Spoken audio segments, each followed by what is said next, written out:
반갑습니다. 한 주간의 코인 소식에 대해 알아보이는 코인라이트의 윤송아입니다. 오늘도 유튜버 신혜두네님 스펀키와 함께하겠습니다. 저희가 자세한 토크 나눠보기 전에 인사부터 하고 시작할까요? 먼저 신두님부터. 네, 안녕하세요. 이번 한 주 비가 많이 오고 있는데 비트도 좀 내렸네요. 소폭 조정 들어갔는데 너무 걱정들 하지 마시고 비 오는데 휴가철이라 휴가 가시는 분들인데 빗길 안전운전 하시면서 방송 보지 말고 청취하는 쪽으로 하시기 바랍니다. 감사합니다. 네, 반갑습니다. 스펀키님도 인사 부탁드릴게요. 네, 안녕하세요. 비트고수 스펀키입니다. 방금 신두님이 말씀해 주셨지만 비트코인이 계속 조정 폭을 지금 달리고 있는데요. 많은 사람들에게 좀 불안감을 주고 있긴 하지만 그래도 휴가철이니까, 그리고 비트코인의 펀더멘털을 믿으시면 결국에는 다시 고점 갱신을 하는 거는 결국 뭐 시간 문제일 뿐이니까 마음 놓고 좀 즐기시면서 좋은 시간 좀 보내주셨으면 좋겠습니다. 네, 먼저 한 주간 코인 시장에 있었던 핫 이슈에 관해서 토크를 나눠보는 코인 하이라이트 순서부터 한번 시작해 볼게요. 지난 22일부터 벡트가 시범 운행이 되기 시작했는데요. 반면 국내 거래소들은 규제한 대책을 마련하기 위해서 고군분투 중입니다. 그리고 저스틴 성과 워렌 버핏의 만찬이 무산돼서 정말 이슈가 됐었죠. 먼저 1년간 코인 투자자들을 고군분투, 희망 고문해오던 벡트의 이야기부터 저희가 한번 시작해 보도록 하겠습니다. 신두님, 우선 잘 모르시는 분들을 위해서 벡트가 무엇이고 또 기존 거래소와는 어떤 다른 점이 있는지 한번 설명 부탁드릴게요.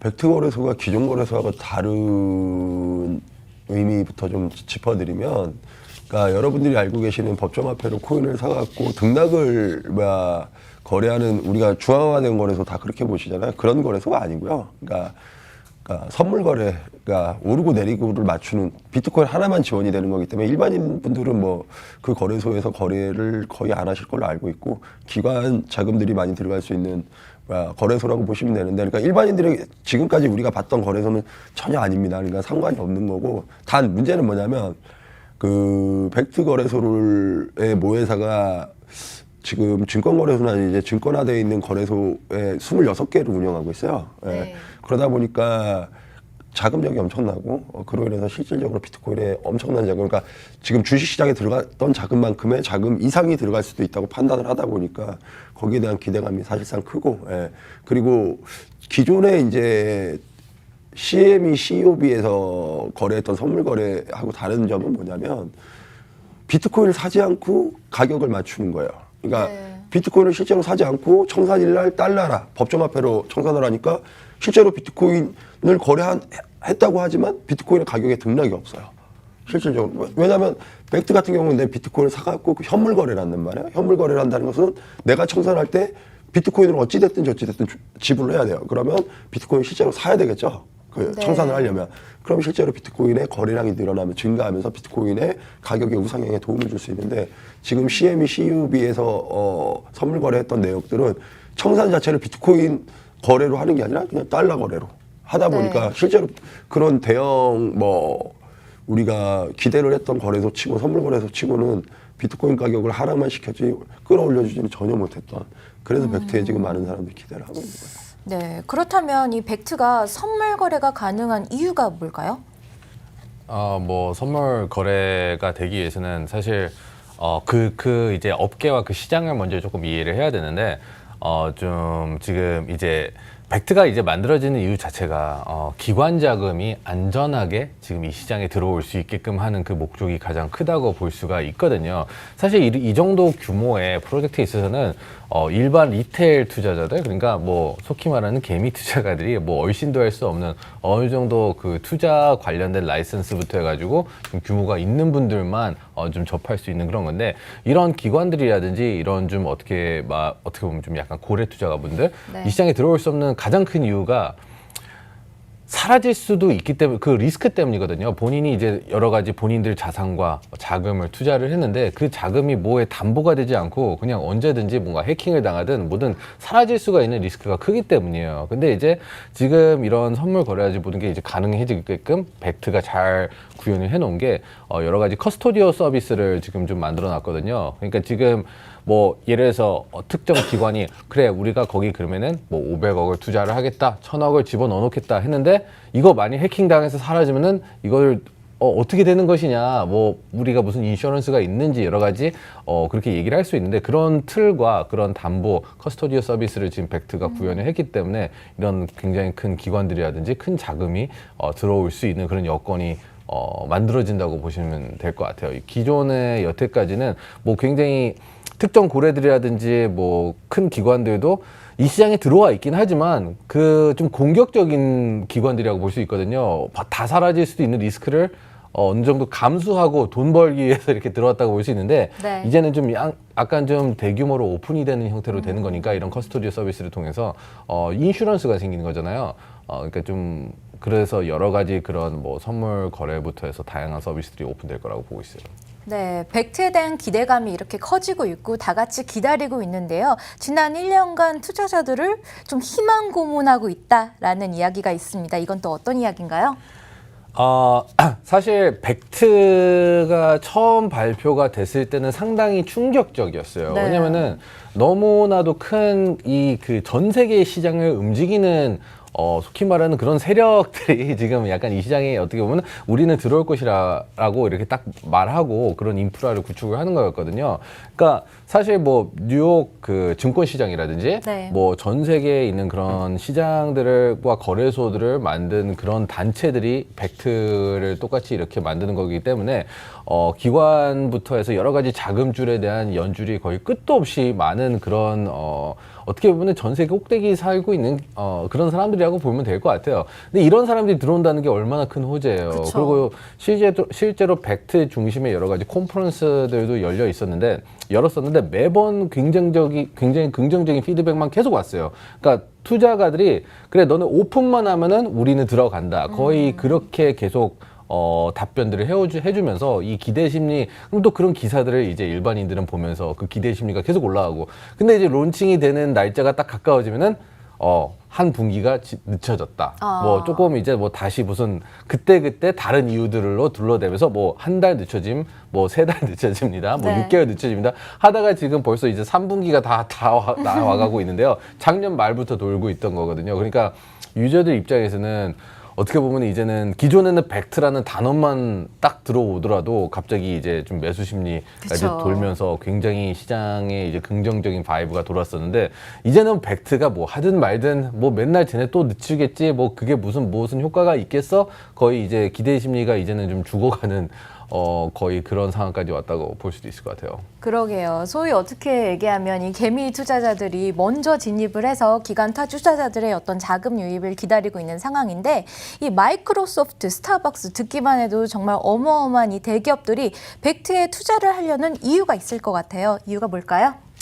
일단은 마이크로소프트 같은 경우에는 원래 여러 군데 투자를 많이 진행을 하는 업체이기 때문에 네. 뭐 다음에 한번 소개를 해드리고, 스타벅스에 대해서는 조금 얘기를 좀 해드려야 되는 게, 스타벅스는 왜냐면 IT가 마이크로소프트는 IT 기업이기 때문에 어떻게 보면 뭐 벡트나 이런데 디지털 자산 거래하는데 투자를 하는 거에 대해서 우리가 그렇게 의문을 가질 필요는 없거든요, 사실. 우리가 여러 가지 또 투자했던 모습들을 보면 최근에 컨텐츠 산업 이런 투자하고 클라우드 서비스 투자하고 하는 거 보면 연관성이 있는데, 네. 이제 스타벅스가 이제 문제예요. 스타벅스 같은 경우에 왜 문제가 되느냐면, 실질적으로 스타벅스가 제가 한번 소개를 해드린 적이 있는데, 스타벅스에서 우리나라에만, 그러니까 스타벅스 기프트콘 같은 거 있죠? 선물 네. 카드. 얼마가 지금 들어가 있는지 아십니까? 우리나라에서만? 얼마일까요? 1조 원이 상이 돼요. 1조 원 정도. 야. 예. 그러니까 미국 내에서는 2조 원 정도가 들어가 있어갖고 실질 거래가, 그러니까 다른 신용카드 회사보다 볼륨이 더 큰 거예요. 그 결제 볼륨이. 그러다 보니까 이제 스타벅스 같은 경우에는 코인이 만약에 도입이 돼갖고 투자할 수 있다 그러면 어떻게 되냐면, 우리나라에서 일본을 갔을 때 환전해갖고 스타벅스 커피를 먹던 게 아니라, 스타벅스 안에 만약에 코인이 생성이 될 수 있으면 일본이나 한국이나 미국이나 각 지에 가서 스타벅스로 그냥 웹에서 결제되어 있는 코인으로 결제만 하면 바로 이제 커피를 사 먹을 수 있는, 환전 개념이 필요가 없는 거죠. 진짜 편해지는 거네요. 그거를 원래 스타벅스가 이전에 이런 뉘앙스를 많이 보였어요. 현금 없는 매장, 현금을 받지 않겠다는 것도 네. 이미 몇 년 전에 발표를 했었고, 그렇기 때문에 스타벅스가 어저께 이제 고란 기자님 방송에서도 내용이 나온 게 좀 있는데 지금 뭐 IT 기업들이 암호화폐 시장으로 자꾸 진출하려는 모습들을 보이고 있잖아요. 페이스북도 그렇고 그게 왜 네. 그러냐면 기존의 금융법을 통과하기가 상당히 힘들어요. IT 기업들이. 왜냐하면 기존의 금융 강자들이 놓여 있기 때문에. 그런데 요 지금 블록체인이나 암호화폐로 인해서 금융시장, 새로 생기는 금융시장에는 제도의 장벽이 아직은 높지가 못해요. 왜냐하면 국가도 아직 이게 어떤 상황으로 번질지를 모르니까 막고는 있는데 이쪽이 어느 순간 무너진다고 판단하니까 IT 기업들, 그러니까 스타벅스나 이런 기업들도 금융업에 투자를 못했던 기업들이 이런 결제 시장으로 들어올 수 있다고 판단이 되니까 빠르게 벡트나 이런 데랑 손을 잡고서 문을 두드리고 있는 현상이 나오는 거예요. 그래서 스타벅스 쪽에서는 기존의 금융업체 쪽으로 좀 많이 진출하고 싶어 해갖고 기프트콘도 만들고 카드도 만들고 웹도 만들고 했단 말이에요. 네. 그러니까 전격적으로 코인이 들어오면 좀 더 자기네가 이제 이쪽으로 들어올 수 있는 물꼬가 대단히 더 커지는 거죠. 그런 걸 네. 노릴 수 있는 거예요. 호재네요. 역시나 호재네요. 그리고 또 벡트 시범운행 서비스가 시작이 됐잖아요. 대형 호재가 아닐까 싶은데요. 비트코인의 가격은 떨어졌습니다. 그 이유가 뭔가요? 앞서 말씀드렸지만 그만큼 지금 벡트 관련된 기대 심리가 그냥 많이 죽어 있고 뭐 이게 정식 오픈도 아니고 이제 시범 테스트잖아요. 그래서 저도 한번 벡트 그 플랫폼에 들어가 봤는데 뭐 할 수 있는 게 별로 없어요. 그냥 이제 말만 뭔가 언론 기사거리 거의 제가 봤을 때는 거의 뭐라고 하지? 그냥 일반인들이 벡트라는 브랜드를 잊지 않게끔 네. 약간 하려는 그런 기사거리 용도로 만들어질 정도로 아직은 지금 시간이 좀 필요할 거라고 보고 있고요. 그 외에도 뭐 지금 그냥 기술적 관점에서는 지금 비트코인이 좀 조종폭을 어느 정도 계속해서 좀 보이고 있고 뭐 추가적인 하락을 예상하고 있는 전문가들이 사실 훨씬 더 많긴 하거든요. 그렇기 때문에 그런 벡트도 그렇지만 뭐 청문회, 뭐 리브라 청문회도 있었고 그 외에 여러 가지 있고 그냥 고점을 찍고 조정하는 비트코인을 보고 부정적으로 가격이 지속적으로 조정될 거라고 말하는 전문가들도 많고 하다 보니까 네. 전반적인 매수가 많이 죽어가지고 비트코인의 가격은 좀 버티는데 좀 애먹고 있는 것 같습니다. 그렇다면 이 벡트의 공식 런칭 아직 예상할 수 없는 건가요? 당연히 예상 못하죠. 뭐 여태까지 벡트가 움직인 상황을 봤을 때는 뭐 올해 초에 론칭할 것이다. 바로 늦춰지고 또 중반에 될 것이다. 바로 늦춰지고 뭐 3분기가 된다고 또 할 수 있어요. 또 늦춰질 수 있어요. 그러니까 사실상 딱 이때 나올 것 같다라고 뭐 예상할 수 있는 사람은 벡트 관련 뭐 경영자들 뭐 그쪽에 근무하고 계시는 뭐 그런 분들이 아니란 뭐 사실 좀 많이 예상하기 힘들지 않을까 싶습니다. 신두님께서는 언제 런칭될지 혹시 뒤에 이야기를 혹시 들으신 적은 없나요? 우리나라 쪽에서 벡트 이야기를 들을 만한 그 영향력 있는 분이 없어서 아쉽게도 저도 듣지는 못했고요. 실질적으로 그러니까 벡트가 가격적인 비트코인 가격적인 영향을 줄 거라는 뭐 예상들을 많이 했다 그러는데 사실은 그렇게 그거는 희망회로였고 우리가 이미 CME, CEOB처럼 선물 거래를 시작했던 게 2017년도에 사례가 있었어요. 근데 그때도 2017년 연초에 CM이나 CEOB에서 선물 거래를 할 것이다라는 뉘앙스가 있었거든요. 근데 그것 때문에 가격이 뭐 크게 변동성을 갖진 않았고 오히려 9월 달 정도에는 떨어졌었는데 이게 그럼 벡트가 오픈할 때 비트코인이 오르겠느냐를 점쳐보려면 날짜가 정확히 공지가 되면 가능합니다. 그러니까 9월 달에 중국 정부에서 암호화폐를 대규모로 막으면서 한 비트코인 경우에 40% 조정, 그다음에 알트 같은 경우에 65% 조정이 왔는데 그거를 구제한 결정적인 이유 중에 하나가 바로 선물거래소가 언제부터 거래를 시작하겠다. 이 12월 며칠부터 하겠다는 이제 뉴스가 발표된 이후에 비트코인 가격이 상당히 많이 올랐거든요. 그러면 요번에 벡트도 지금 이런 식으로 뭐 언제 할지 이런 뭉뚱거려서는 비트코인의 가격에 상승 요소를 줄 수는 없고요. 만약에 전격적으로 어느 날부터 하겠다 이러면 그때부터는 전체적인 판도가 바뀔 수도 있습니다. 근데 아직은 단언할 수가 없네요.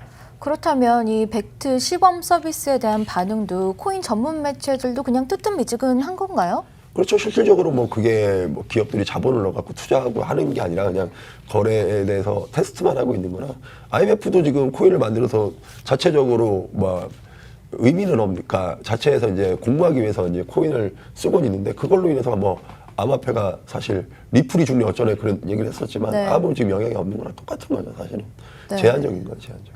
그렇다면 이 벡트 이외에 또 오픈을 준비하는 선물 거래소가 있을까요?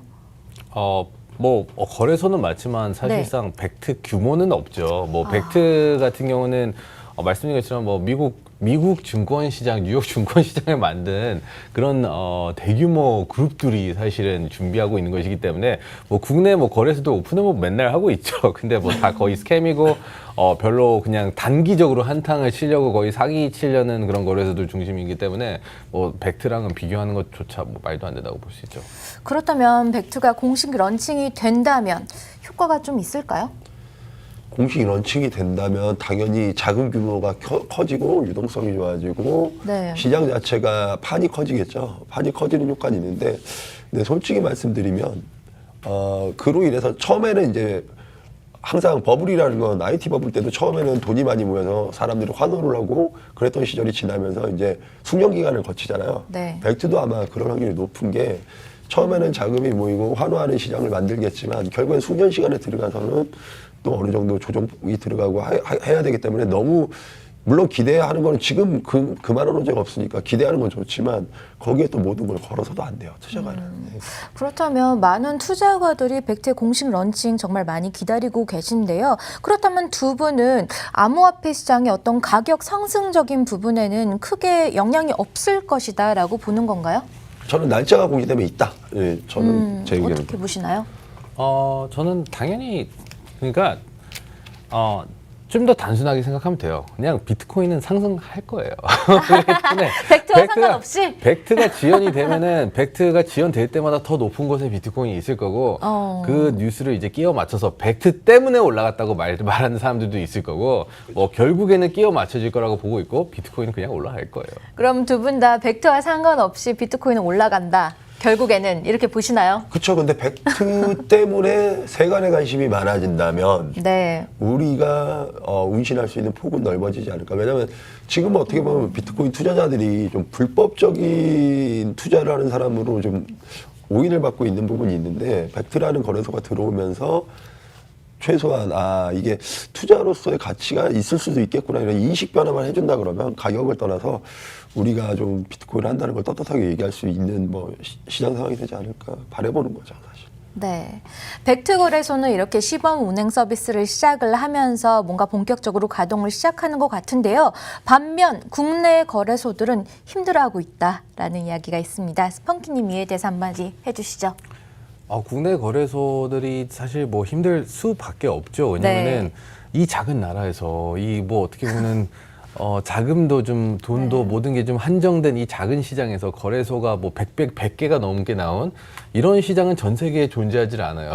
사실 이렇게 아무런 규제도 없기 때문에 거래소 하나 오픈하는 거 아무나 할 수 있거든요, 사실상. 네. 그러면서 바로 코인 발급하면서 운영을 하고 속히 말해 굉장히 쉽게 돈 벌 수 있어요. 이런 식으로 거래소를 운영하다 보면. 근데 그런 거래소들이 뭐 그런 어떻게 보면 자극적인 거래소들도 있는 반면에 굉장히 정직하게 운영하려는 거래소들도 있고 하지만 결국에는 다 서로 경쟁하고 있는 거거든요. 네. 시장 상태는 뭐 계속해서 안 좋아지고 있으면서 거래소는 되게 늘어나는 추세였기 때문에 그 사이에서 살아남는 거래소가 뭐 거의 없거든요. 그러니까 네. 뭐 거래소가 이제 100몇십 개가 사실 나온 걸로 알고 있는데 지금 거의 200개 찍은 걸로 알고 있어요. 근데 거기에서 실제로 유저들이 제대로 활용하고 있는 거래소는 뭐 한 5개에서 10개 안쪽이라고 해야 될까요? 그렇기 때문에 그쪽 시장 자체가 좀 많이 잘못됐고 그러다 보면 이제 또 여러 가지 은행권에서 여러 가지 가상계좌라든지 벌칙계좌라든지 이렇게 만든 제한들도 많이 뒀기 때문에 입출금 유저 입장에서도 굉장히 좀 어려움을 겪고 있고 경쟁도 굉장히 심한 레드오션이 돼갖고 네. 뭐 그런 다양한 이유들 때문에 지금 거래소들이 많이 애먹고 있는 걸로 알고 있습니다. 네, 지금 국내 거래소들이 생존 경쟁을 하고 있다라고 합니다. 앞으로 1년간의 유예 기간이 있는 것으로 알고 있는데 그 사이에 거래소들은 어떤 조건들을 갖춰야 할까요? 일단 자금 세탁방지법에 나와 있는 대로 뭐 자금 규모도 어느 정도 있어야 될 거고요. 네. 그다음에 거기에 관련된 라이센스가 있는데 그걸 받아내는 게 사실 쉽지가 않아요. 지금 그러니까 만약에 자금 세탁방지법을 완전히 준수하는 거래소에게만 거래 지원을 약속하겠다 정부가 그런다면 지금 4대 거래소하고 한두 개 정도 거래소들이 지금 받아낼 확률이 있고 그 외에는 사실은 기존 금융권들이 자유롭게 거래를 할 수 있는 물꼬를 열어주는 게 되는 거죠. 그러니까 지금 뭐 은행권이나 증권권에서 이미 지금 뭐 자금 세탁방지법을 다 준수를 하고 있기 때문에 거래하는데 아무 문제가 없어져요. 이렇게 되면. 그러면 지금까지 암호화폐 거래소를 운영했던 곳보다는 그쪽들이 더 유리하게 이번에 법리가 해석이 될 수가 있기 때문에 그렇게 되면 기존의 금융권들이 정부에서 합법화만 해주면 코인 거래를 지원할 수도 있는 뭐 그런 상황이 될 수도 있고 네, 그 전에 이제 뭐 우리나라 거래소들이 힘들지 않냐에 대해서 잠깐만 제가 부가적인 설명을 드리자면 스펀키님이 말씀하신 대로 불법적인 거래소도 많고 한탕을 위해서 만들어진 거래소도 많은데 네. 반대로 얘기하면요. 합법적으로 거래를 하고 싶고 합법적으로 블록체인 생태계를 지원하기 위해서 만든 거래소들조차도 네. 관련 법을 만들어주지 않아서 사기를 치게 만들고 있지 않은가에 대한 정부도 분명히 생각을 한번 해봐야 됩니다. 그 부분은. 그래서 정부 당국자들이 뭐 어떤 식으로든 가이드라인을 만들든 아니면 거래 지원을 하든 스탠드업으로 키워주든 어느 방향성을 좀 제시해줬으면 좋겠는 입장이에요. 제 입장은. 네, 이제 1년 뒤쯤에는 규제가 본격화될 것 같은데요. 그 사이에 거래소들은 어떤 것들을 좀 갖춰야 될까요? 뭐 거래소들 같은 경우는 갖출 게 지금 사실 거래소 약간 이런 운영 자체 체제도 안 잡히는 거래소들이 너무 많이 있어요. 네. 그리고 이제 좀 너무 이 시장을 만만하게 보고 뛰어들어오고 있는 거래소들이 좀 많기 때문에 사실 거래소들이 뭔가를 준비하기보다는 정부 측에서 좀 어느 정도 좀 가이드라인을 좀 빨리 만들어서 거래소들이 그런 가이드라인을 좀 따라갈 수 있게 약간 그런 준비를 하더라도 뭘 준비해야 될지 알 수 있게끔 좀 제공해 줄 부분들이 좀 많다고 보고 있어요. 네, 지금 화면을 보면요. 네, 규제 내용들이 적혀 있습니다. 이미 뭐 다 나와 있던 규제 내용들이라 네.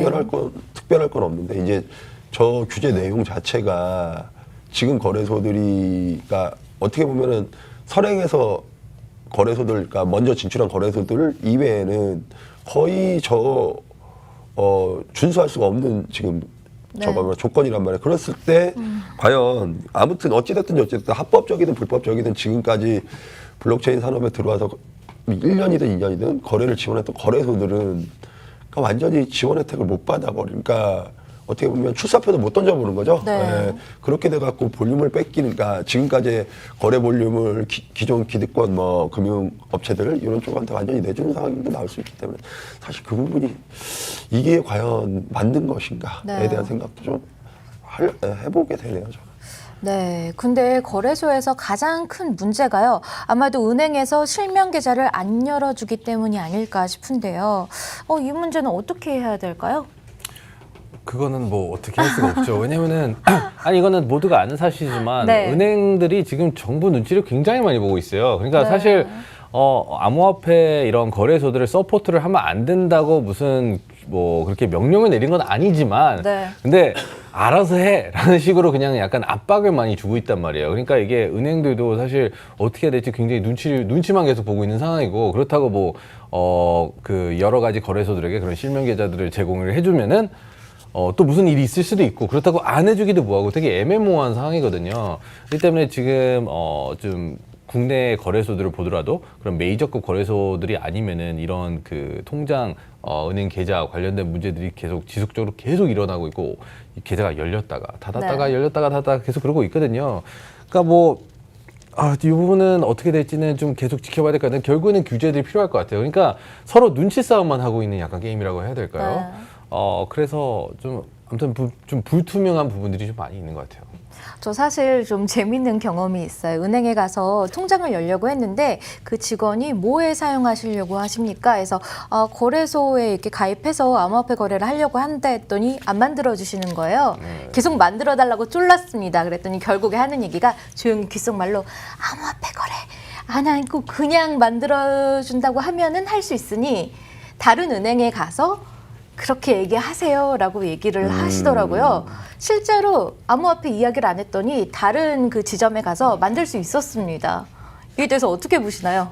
일단 제가 알기로 있는 금융권 관계자분들하고 좀 대화를 나눴습니다. 네. 사실 가상계좌를 만들어주는 거는 은행 입장에서는 단기적으로 좋아요. 왜냐하면 자금들이 많이 자기 은행으로 들어와갖고 거기에서 수수료 발생하고 이제 거래되면서 이제 자기 은행에 돈 많이 들어올 수 있는데 가상계좌 열어주는 건 누구나 좋아하겠죠, 사실은. 그렇죠. 근데 가상계좌에 암호화폐가 거래된다고 했을 때 안 해주는 건 사실은 은행도 알고 있는 거죠. 정부가 원하지 않는 방향이다라는 걸 알고 있기 때문에 은행 자체에서도 지금 가이드라인을 정부에서 제시하지 않기 때문에 사실 답답한 부분이 있는 거예요. 은행만의 문제가 아니라 별개의 문제가 아니라 그렇기 때문에 지금 정부 입장이 빨리 암호화폐에 대해서 뭐 거래를 지원하는 쪽으로 돌아서 준다든가 아니면 그냥 전 세계적인 가이드라인이 아예 딱 못이 박혀서 이건 해줘야 된다 이런 식으로 세계적인 공동규제안이 나오든가 이런 방법으로 빨리 발전을 했으면 하는 바람을 우리 모두가 갖고 있는 거죠, 사실은. 은행권에서 사실 이거 가상계좌 발급에 대해서 자체적으로는 반대할 이유가 없습니다. 자기네가 돈을 버는 구조가 있기 때문에 계좌를 만들어준다는 거예요. 그러게요. 위가 어디 위인지 모르겠으나 위에서 시켰다고 그렇게 이야기를 하시더라고요. 아무튼 거래소는 하루빨리 대책 마련을 좀 해야 될 것 같은데요. 어려운 문제인 것 같아요. 거래소들은 어떤 대책 마련을 해야 될까요? 뭐 사업팀을 키우고 은행들 로비를 하고 아무튼 아이고. 좋은 관계를 많이 유지를 해야겠죠. 근데 네. 어쨌든 결국에는 거래소들이 준비하기보다는 규제와 가이드라인이 나오는 게 거의 시급하고 그리고 또 이렇게 아무나 거래소들 만들고 있으니까 그런 부분에 있어서도 어느 정도 뭐 라이선스들 뭐 다양한 그런 규제들이 좀 아주 시급한 상황이라고 볼 수 있을 것 같아요. 네, 이제 드디어 거래소 규제가 시작이 되려고 하는데요. 코인 시장에서 이 거래소 규제가 어떠한 영향을 미칠지 좀 궁금합니다. 호재인지 악재인지 어떻게 생각하시나요? 호재인가요, 악재인가요? 둘 다 있죠, 사실은. 둘 다. 장단점이 이신가요? 있죠, 다. 일단 뭐 제가 먼저 좀 말씀을 드리면 거래소가 여러분들이 실질적으로 아까 벡트 얘기를 해서 스펀키님이 얘기하셨지만 대형 지금 자금 운용사들이 거래소로 못 들어온다는 얘기를 했는데 네. 아주 간단하게 그거를 우리가 증빙 자료를 볼 수 있는 게 뭐냐면 우리나라에서 2018년에 최고의 거래량을 자랑했던 거래소가 있어요. 뭔지 다 아실 겁니다. 거기 실질적으로 암호화폐를 얼마나 보유하고 있는가에 대해서 그걸 밝힌 적이 있어요. 그 거래소에서. 근데 전체 시장이 지금 그때가 한 800조, 900조 되거든요. 근데 전 세계 1위 시장인 빈머 거래소가 실질적으로 얼마의 코인의 보유량을 발표했는지 아세요? 얼마였나요? 얼마 정도 그냥 예상해 보세요. 얼마 정도 900조 시장이었는데 전 세계 1위 거래소. 900조. 예, 그래도 조는 넘게 있어야 되는 거 아니에요? 조는 조는 넘었습니다. 넘겠죠? 그래도 한 반 정도? 그렇게 택도 없고요. 900, 전체 시가총액이 900조였는데 실질적으로 전 세계 1위라고 압도적인 1위를 거래했던 거래소조차도 2조 원이 조금 넘었던 걸로 기억을 하거든요. 그러면 그 밑에는 절반도 안 되는 거래량으로 2위, 3위 했던 거래소들이 있어요. 그럼 실질적으로 코인이 얼마나 있었는지, 자금 규모가 얼마였는지 뭐 안 봐도 나오는 수치잖아요. 그러면 그런 거래 자기 자본력보다 많은 자본을 확보하지 못한 거래소에 자금을 맡긴다? 사실상 힘들겠죠. 불안하네요. 네, 100억 정도 있는 자본을 갖고 있는 거래소에 1,000억을 넣어서 거래할 수 있는 강심장을 갖고 있는 기관이나 단체가 있을지에 대한 의문이 드는 거죠. 그런 부분에서 이제 벡트라는 거래소가 엄청나게 자금력에 대해서는 인정을 받고 있기 때문에 그런 부분이 선행이 돼야 되는 거죠, 사실은. 보충하실 부분이 있으신가요?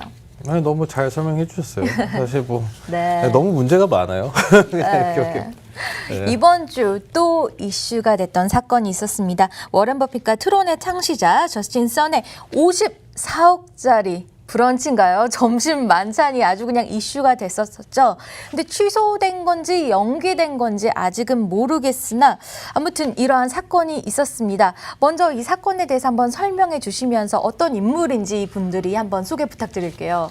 사실 저스틴 선을 우리나라 분들이 암호화폐에 관심 없는 분들도 알 수가 있어요. 네. 왜냐하면 5년 전인가 6년 전에 공중파 다큐에 중국의 스타트업을 취재하러 갔는데 저분이 인터뷰를 공교롭게 했습니다. 네. 네, 저분이 학교 때도 유명했는데, 그러니까 좀 뭐라 그래야 돼. 뭐 무슨 선전물 같은 것 때문에 유명했던 아무튼 친구인데 저 친구가 그 인터뷰에서도 원래 창업을 위해서 창업지원금을 받으려고 이리저리 뛰어다니던 친구인데 블록체인을 만나갖고 대박을 터뜨린 케이스인데 저분이 이제 본인이 존경하는 인물은 마인이에요.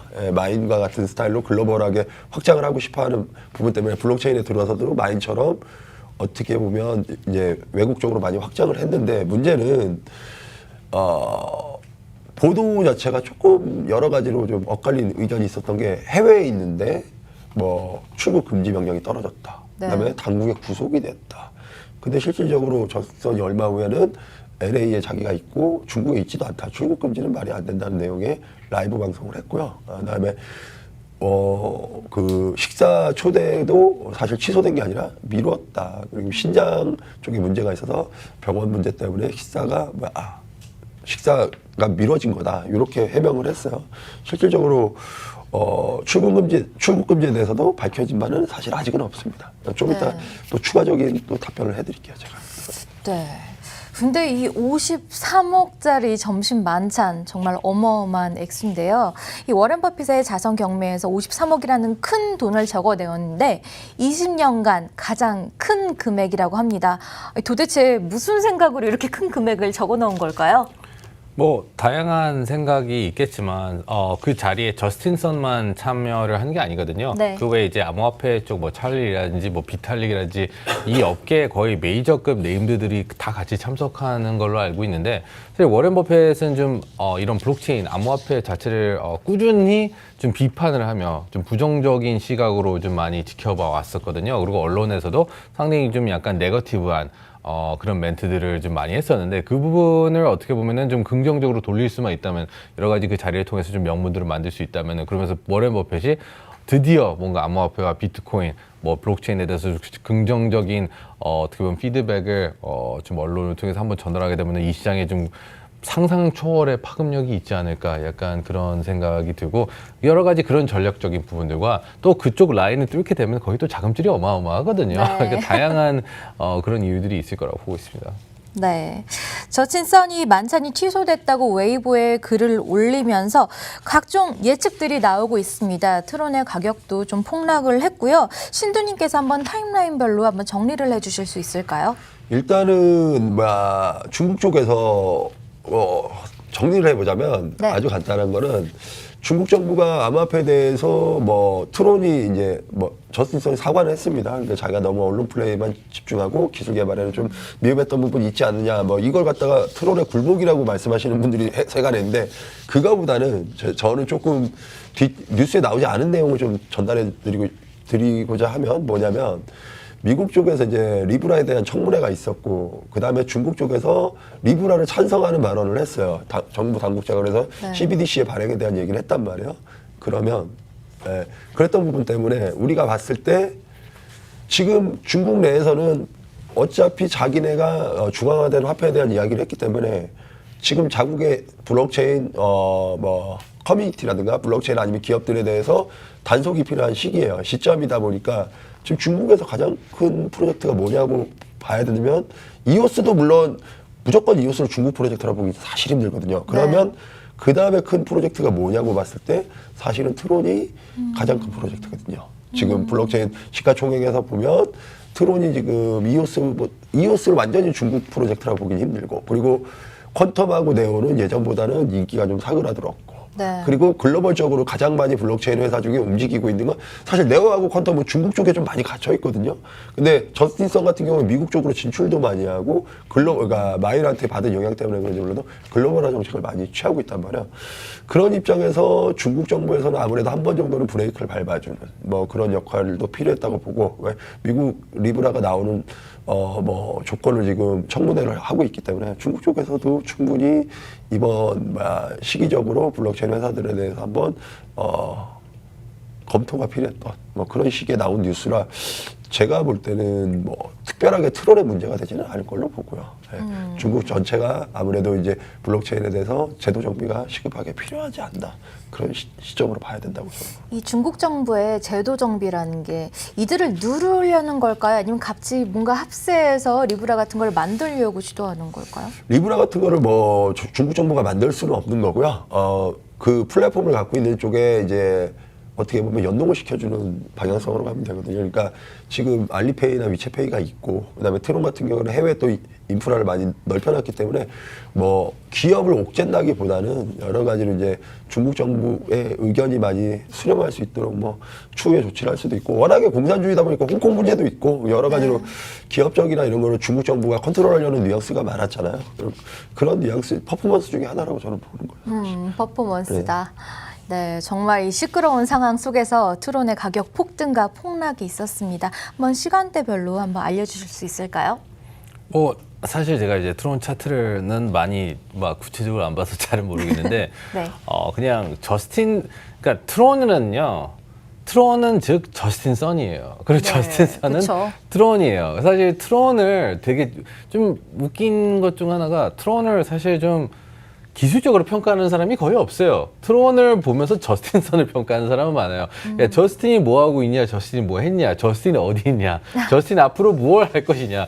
그러면서 이제 트론의 가격이 저스틴이 어디에서 어느 나라에서 뭘 하고 있냐에 따라서 오르고 내리고 좀 하고 있는 모습들이 좀 나오는데 그거 보면은 사실 좀 많이 재밌는 것 같아요. 그러니까 약간 너무나도 저스틴 선이라는 이 인물에 너무 큰 의존도가 있는 그러게요. 사실 그 프로젝트라서 이더리움 같은 경우를 보면은 뭐 스마트 컨트랙트 약간 그런 플랫폼으로서 비탈릭이 뭘 한다고 뭐 당연히 한마디의 발언이 그 가격에 영향을 미치긴 하지만 사실 이더리움의 기술을 지금 활용하면서 많은 코인들이 생성되면서 지금 그 인프라가 구축이 되고 그 자체적으로 좀 운영되는 게 있거든요.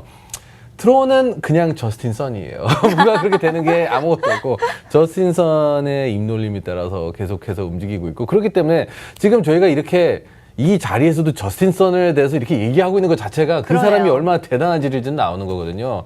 저희 방송뿐만 아니라 타 방송사들 가더라도 이런저런 유튜버들 다 저스틴 선 얘기만 하고 있어요. 걔 지금 뭐 하고 있대? 막 이거 있잖아요. 맞아요. 정말 중국에서는 월드스타 같아요. 네, 중국에서는 출국 금지시켰는데 또 저스틴 네. 선은 나 지금 미국임 하면서 딱 이렇게 또 해맑게 웃으면서 이렇게 나오고 있고 그냥 저스틴 선이라는 인물이 진짜 얼마나 이 업계에 되게 파급력이 있는지 또 정말 그대로 좀 증명해 주는 것 같고 제가 이제 제 지인에게 들었는데 최근에 이제 대만에서 굉장히 큰 블록체인 콘퍼런스가 있었거든요. 네. 근데 그 이제 애프터 파티에서 좀 이 시장에서 좀 한가닥한 사람들이 다 왔었어요. 뭐 CG, 뭐 바이낸스의 CG부터 해가지고 뭐 찰리부터 해서 이 업계에 좀 유명한 인사들이 다 왔는데 네. 다 보는 둥 마는 둥 하다가 저스틴 선이 들어오는 순간 다 기립을 하더라고요. 그러니까 약간 그만큼 이 업계에서는 정말 빠르게 치고 올라가면서 영향력을 행사하고 있는 정말 인물이기 때문에 지금 이 방송에서도 이 사람의 스케줄까지 쫓아다니고 있고 막 그런 것 그러게요. 같습니다. 진짜. 이렇게 한 개인이 급속도로 이렇게 유명해지고 인지도가 쌓이는 경우도 흔치 않은 것 같아요. 그러니까 그렇게 이제 어떻게 보면 대중에서 입이 네. 많이 오르내리고 유명해지고 하는 부분 자체가 본인이 뭐 스승이라고 생각하는 마인을 많이 따라가는 모습을 보이고 있기 때문에 그만큼 또 중국 정부에서는 또 요주 인물로 또 부상할 수도 있는 부분이 있고 그래서 이래저래 뭐 지금 부설수에 오를 수밖에 없는 입장이 돼버린 거죠 사실은. 근데 이렇게 워렌 버핏과 저스틴 선의 점심 만찬 소식에 트론뿐만 아니라 다른 암호화폐 시세도 또 변동성이 있었죠. 어땠나요?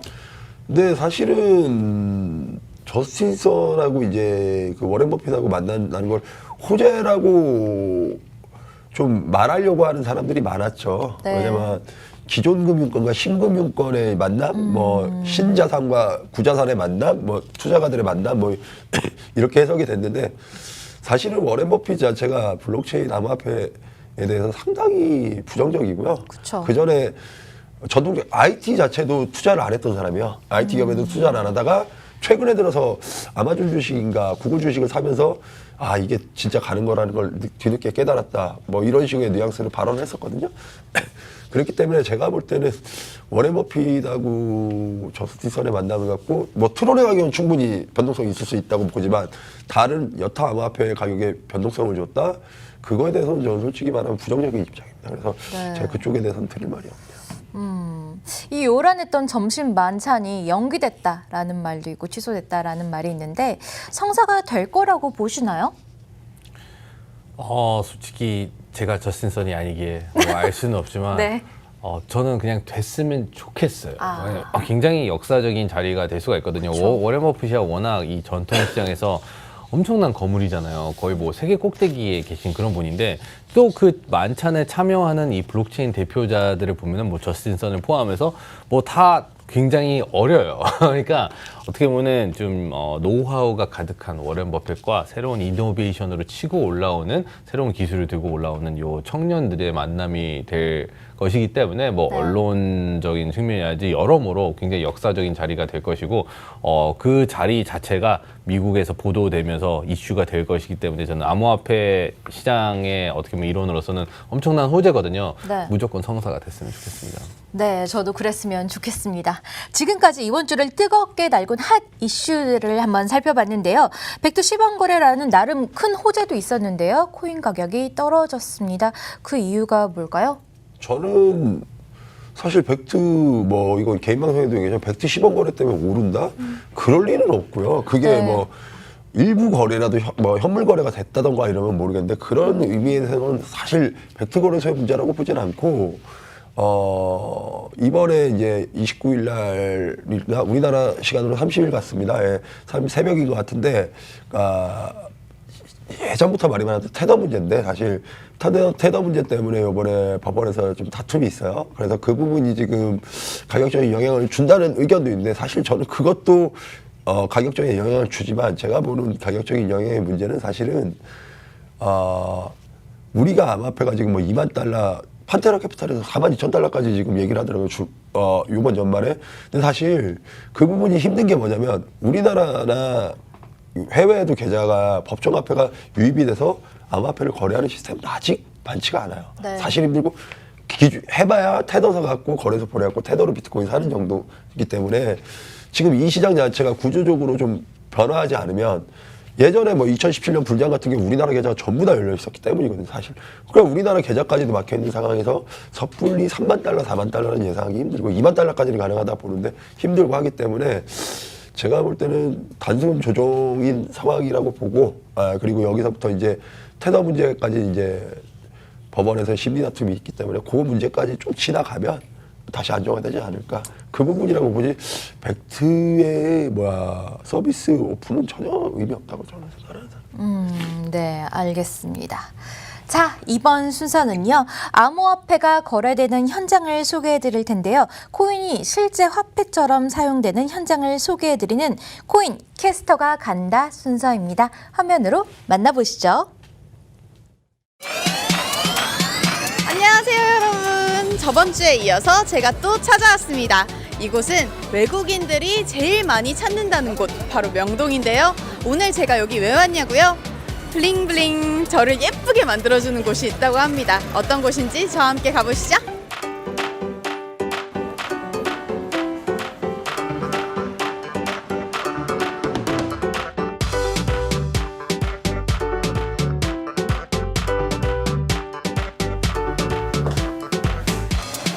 도착했습니다.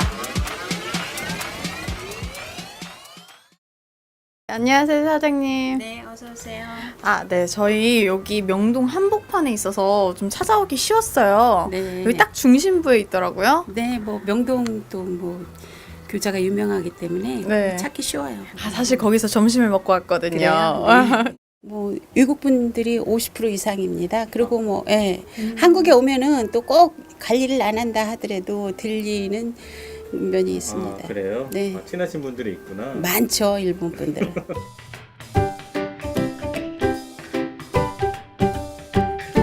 여기 보이시죠? 눈썹 관리를 안 한 지 조금 오래돼서 그러는데 오늘 사장님께서 잘 관리를 해주신다고 하시니까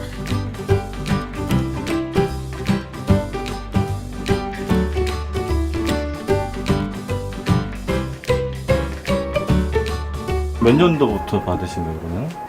15년도? 15년. 제가 컴퓨터 강의를 받으러 다녔는데 그 교수님이 팁으로 비트코인 100만 원어치 사놓고 리플 10만 원어치만 한번 사놓으라고 했어요. 저는 얼른 메모장에 적었죠. 그때 처음 생소한 단어니까 잊어버릴까봐 비트코인, 리플 뭐 이렇게 해서 메모를 했는데 여기 와서 컴퓨터에서 찾아보니까 그걸 어디서 사는지를 모르겠는 거예요. 그렇죠. 그때 당시 리플이 7원이었어요. 세상에. 네.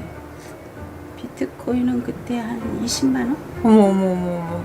너무 답답해서 제가 교수님한테 전화를 했어요. 남대문에는 뭐든지 다 판다고 그래서 제가 남대문에 가서 비트코인을 사려고 봤더니 없다고 하는데 어디 가서 사요? 이렇게 물어봤어요. 그랬더니 막 웃으셨겠네요. 네네. 아, 그 남대문에 없으니까 그러더라고요. 아는 친구 하나는 그때 정도 샀었는데 한 1년 후인가? 살짝 오르고 터셨구나. 아들이 결혼을 하게 됐어요. 네네. 그리고 모든 이제 그 코인을 전부 팔게 됐어요. 네네. 그때가 한 2,600, 뭐 800까지 가고 이랬을 때 다 팔았었어요. 제일 불장일 때 음. 팔았네요. 아우, 근데 그때 뭐, 아우, 이거 뭐 가면은 뭐 5천만 원도 갈 건데 너무 일찍 판다고 이랬었는데. 제일 그 좋을 후로- 때. 네, 제일 좋을 때 팔아서. 지금 벌써 걔가 애를 낳네요.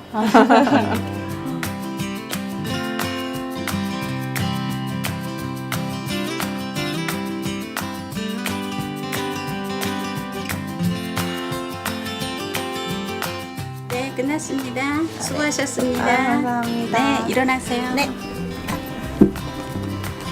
이렇게 빼면 돼요. 근데 더 살았네요. 오히려. 보이세요? 이거 완전 깔끔하게 됐어요, 진짜. 네, 뭐 아유, 원래가 예뻐서 뭐. 아, 감사합니다. 예쁘다지도 않지. 쌍. 이게 다 뭔가요? 네, 제가 처음에는 간단하게 하려고 조그마한 수첩에다가 그날 거래 장부를 이렇게 다 메모를 했어요. 네네. 뭐 비트코인, 리플이면 리플, 이더리움이면 이더리움, 네. 뭐 사고 팔고. 네네. 아, 그러면 내가 아예 해가지고, 큰 걸로. 네, 이제 네. 아예 큰 걸로 이렇게 만들어서 그래프도 한번 그려보고.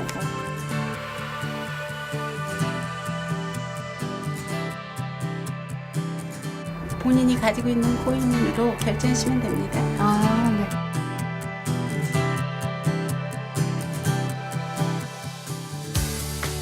이렇게 도와주시고 이렇게 예쁘게 단장해 주셔서 너무 감사하다는 말씀 드리고 싶습니다. 네, 감사합니다. 자주 애용해 주세요. 아, 네, 또 올게요.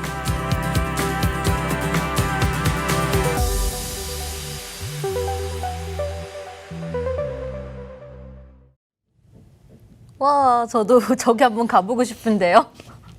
저는 저것도 대단한 것도 대단하지만 네. 우리 투자자분들이 보고 배운 게 좀 있어요. 네. 왜냐하면 코개부를 적고 계신 거. 가계부처럼 저게 초보한테 대단히 중요한 거예요, 사실. 그러게요. 야, 노력하는 저 모습에 깜짝 놀랐습니다. 그럼 바로 금주의 코인 뉴스로 들어가 보도록 하겠습니다. 첫 번째는요, 부산이 블록체인 특구로 지정됐다는 소식입니다. 부산은 위 변조가 불가능한 블록체인을 디지털 지역 화폐와 관광, 수산물 이력 관리 등에 활용할 예정이라고 합니다. 두 번째 소식은 게임 개발사 펍지가 게임 배틀그라운드의 사용자의 플레이 기록을 바탕으로 암호화폐 리퍼리움을 보상으로 준다고 발표했는데요. 두 회사는 배틀그라운드를 통해 블록체인과 게임을 연계한 암호화폐 생태계를 만든다는 방침이라고 합니다. 세 번째는 푸카오 글로벌의 피코가 국내 거래소 코인빗에 7월 3일에 상장됐다는 소식이죠. 암호화폐 시장에서 발생하는 정보보안 문제의 위협을 해결하고자 만든 프로젝트인데요.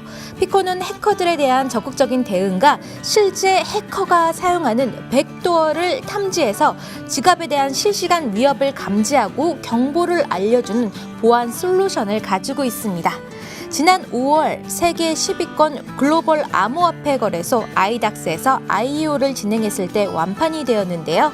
암호화폐 거래소와 개인 지갑에서 발생하는 해킹 도난 사고를 방지할 수 있는 푸카오 글로벌 보안 솔루션에 대한 기대감이 IEO 완판을 이끌었다라는 평가를 받고 있습니다. 네, 지금까지 한 주간의 이슈들로 한번 살펴봤는데요. 이번 주도 함께해 주시고 계시는데 어떠셨나요?